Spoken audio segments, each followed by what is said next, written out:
Hi everyone, it's Nena, Foxy Mama 365. We're back again with the Real Housewives of Atlanta, season 11 reunion part 2. Come on, so here we go. So we're talking about Candy and Porsha and what's been going on in their relationship since they made the pact a year ago. So has the pact held? They've had a little back and forth where Candy was mean to Porsha and talking about Dennis and having Porsha thrown out of Todd's birthday party. And Porsha was like, you're going down the wrong road with this, because that was when Candy was trying to tell Porsha that her man wasn't such a good guy and all of that, and that he had tattoos of all the other ladies he had been with on his body, and it was like, just leave it be. And then Posh Candy says, oh, she remembers when people were going off on Todd, when she met with Todd, and they were calling him an opportunist, and she thought it wasn't right, because apparently they were in love. She has to discover and figure this out for herself. So they're kind of in a good place now, so which is kind of good. And then there was a question about if Porsha got pregnant before herself and Dennis became monogamous, and I'm like, whose business is that? Why you get... Let Porsha live. So Nene and Greg, Nene is talking about where they are and what's been going on, and when she discovered that Greg had cancer and how it was such a big burden for them, and how Greg is difficult to be with and all of that. That their marriage already had issues way before the whole cancer, and then the cancer kind of was piling on top of all of the already existing issues, marital issues that is. So at the moment they're speaking with Dr. Jeff, who is their therapist or counselor, which is kind of good. And then they bring Greg out, and Greg is saying, and they're asking him how it was when Nene was saying stuff like he was grouchy, and he's like, well, they don't use that kind of word anymore, but yes, he was difficult. But nobody is perfect, and I agree with that. No one is perfect, And then he asked also about how he felt when Nene revealed about the cheating, and if she was revealing too much. And he was like, yeah, but he has moved past it. Now the thing with cheating and all of that is that while he has moved past it, Nene is like, she's not really sure if she has moved past it. And that's probably why it is a good idea for her to probably go to therapy with him, We'll see. So Greg still wants the marriage to last, and he's still interested in being married to Nene. But Nene is like, she doesn't know at the moment, and fair enough. We'll see how it goes. It might also be Nene's storyline for next season, but we don't care. Bravo, people, we don't care. Stay home and figure it out, Nene. So Marlo and Tanya,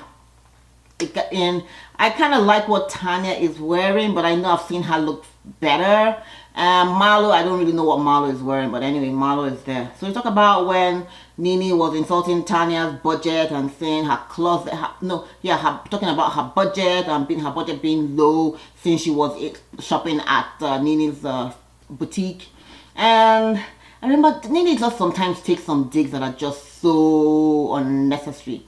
And Tanya is now friends of Eva, no longer Nene's friend. And Eva too, who came on the show through Nene, is no longer Nene's friend. And Marlo is pointing that out. And Eva is like, yeah, she's come to terms with that. Apparently, so long as she's not sniffing Nene's ass, then there's a problem. They're no longer cool. And I agree with that. And what you guys think? If someone brings you on the show and, does that mean that you have to kiss their ass all through? And I'm like, no, I think a good friend should be someone that can tell you, oh girl, I don't think I like what you said, or I don't think what you're doing is right. And I think that's pretty much the test of true friendship. That's just my thoughts. Anyways, moving right along. Nene has talked about the closet of Tanya's closet not being that great, and hers was much better. But she didn't let anybody go in there to see it. And now she's going back and forth with Tanya, and it's like just so ridiculous. So we see Tanya jumping in, and she's like, she calls Tanya a fish, and she can see Tanya and Tanya trying to move her way. And Tanya like, oh, are you calling me a fish? That was so funny. And I'm like, okay, I just see how you're trying to move amongst the ladies. And Tanya like, you're trying to say I'm on a come up, and now that I'm in the group, I'm like trying to like find other new friends and all of that. And then he's like, no, come up. I don't think. And Tanya like, look, let's just cut through the bread and butter. Let's just get to the real meat right there. That is pretty much what you're saying. And then Marlo, of course, is saying, don't answer, don't respond, or just shut them up. And I'm like, Marlo girl, why? What, Nene, I thought you had a brain of your own. Why the hell are you letting... Anyway, I guess Nene just keeps on talking. And she's like, girls, you're all trying to come for my peach. You guys all want to be here next year. But it's not happening. I'm not going to get into an argument with you. We're just seeing it pretty much being passive-aggressive. Now, passive-aggressiveness means sometimes you might, just shut it down and not talk and not respond. But you can be mean, And it's a... just uncomfortable place to be in. The person is trying to express a feeling to you and you're like, you don't want to hear it. You're giving an attitude and you're like, So that's what Nene was doing, and it was kind of childish. Anyways, Eva says, well, if I act like a lap dog, then everything is cool, right? I agree with what Eva is saying. So long as I'm eating up your shit, then everything is cool. But if I don't eat your shit, then we're off. Then it's not good. Moving right along, Eva and Marlo, the argument on the bus. Who won? Without a doubt, I was so sure that Marlo won. Because Marlo definitely didn't win, I'm sorry. Eva won because Eva was scoring points left, right, center. Marlo was like, oh, your breath stinks. Oh, you have to respect your elders. And everybody's like, girl, excuse me. I know you have kids for 2 different men. And I'm like, ooh. And Eva just kept on giving her some little dabs here and there. And those dabs were really... And they said the thing went on for like 45 minutes. So, whew, child. Anyways, the concession is that Eva won that argument. So, keep it moving on. Shamari! Marlo, of course, you see Marlo again being petty and seemingly unkind for no reason. She's like, oh, Shamari has a drinking problem. And Porsha chimes in and says no. She doesn't believe Shamari has a drinking problem, but Shamari has a problem drinking. Okay. Everybody's like, what the hell are you talking about? I don't think Shamari has a problem drinking, but pretty much doesn't know her limit. Only because she's probably just new, and she hasn't been drinking for over 2 years, she says, before she had the baby and all of that. So, we'll see. And of course, Shamari actually has some good comebacks for Marlo, and I thought that was really cool because you're like, look, I don't have time, I don't trust the conflict with a lisp. And I'm like, oh, child, really? And then who the fuck is Betty Ford?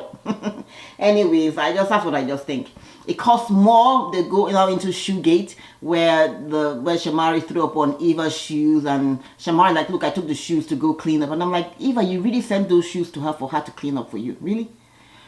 Anyways, Shamari says, look, when she got to the dry cleaners, it was just more expensive to clean the shoes than what the shoes would cost. And she's like, oh, I bought them in Morocco. And that's Eva. And Shamari's like, you know what, it doesn't matter, they were Zara shoes. And I'm like, girl, what is wrong with Zara shoes? Hello, do you mind?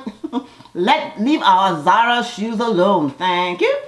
So anyways, Shamari has a gift card for the shoes, and she passes the gift card right along. So, and of course you can see Marlo cackling away, and she's like, yeah. And Eva makes a good point. Eva says, you pretty much have me wrong. You assume that I'm a label girl just because I'm into fashion or because I was a model.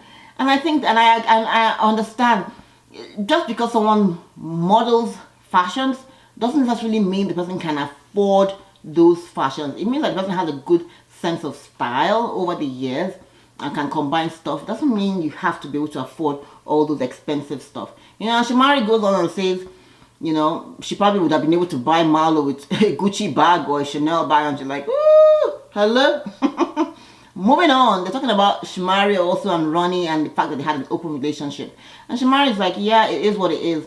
But the girls can't understand it because they think, oh, it was kind of unfair for Ronnie to say she couldn't have a man. And Shamari's like, this is what we decided, this is what we agreed to. And she says she pretty much didn't want dick, she wanted pussy. Go figure. If it works for her, kudos to her. And she also says that her fashions have improved, so that's kind of good since she started on the show. And Marlo, of course, is like, yeah, I don't really like what you're wearing. It looks like something that my little nephew would have put together. And I'm like, Marlo, we don't like what you are wearing. What the hell do you have on? Anyways, we're going on to the bi-week party. Cynthia cheated. Point blank period. She had a scrunchie in her hair, and the scrunchie had some hair on it, so Cynthia, you cheated. Keep it pushing. And then they're talking about Nene saying, oh, the women in the hood, Porsha being late, pretty much, and talking about the women in the hood will be pregnant, and they won't have any help, they will have 1 or 2 kids, and they will still be on the bus. And Nene's like, no, she didn't talk about the hood, she just said, oh, Porsha was, and I'm like, Nene, you're confusing everybody. You did talk about the hood. So own it. only. She said, yeah, she talked about the hood, but she was referring to it with regards to Porsha. And Porsha like, look, pretty much I'm over it. I thought you were my friend, but now I don't even care. Then I thought, why would you be saying this? It just, and I thought the same too. I'm like, if she was your friend, why are you, I mean, when she came in, you could have said, girl, you're late. Why the hell are you 4 hours late? And then maybe at Porsha's event, you can show up, but you didn't even show up at all anyway. So, good luck to that. So Andy now talks about what happened between Nene and Marlo at the bi-week party and how they were going back and forth and how Nene was, you know, literally cursing Marlo out and calling her all kinds of bitches and calling her purple rain or whatever. And it was like, it was just so much. And of course Marlo too was trying to say, hey, look, I was worried about you, you know, and Nene was just like, oh, just support me, you know. And everybody was gathering on her. Marlo wanted to leave. And pretty much Andy's like, I think Nene should apologize. An apology would be great for Marlo. And Marlo like, yes. And Nene's like, really, bitch? And Nene apologized. And this is the first apology, heartfelt apology at least, that we get from Nene, you know.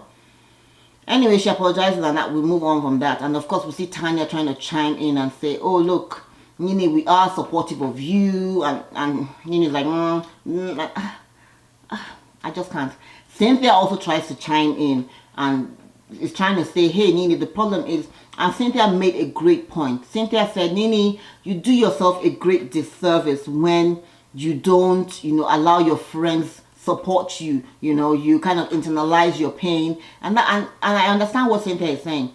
Pretty much, Nene says, support me. And then when we actually try to support you, like the ladies went to Miami to try to support her and be there for her comedy show and all of that when they first heard Greg had cancer. But when they do stuff like that, at some point she now pushes them back and says, no, I don't want, you know, you guys here now, you know. So you kind of can't really, you don't really know how to. So I guess for some people like that, you might just send a text message, send flowers, maybe a phone call, you know. They don't really want you to be in their space, you know, but maybe just a call or something. But Nene does herself a lot of disservice by, you know. Anyways, Porsha, Nene says, oh, whatever. She, you know, she doesn't really care, pretty much, whatever Cynthia is saying. And Porsha is like, hey, you know what?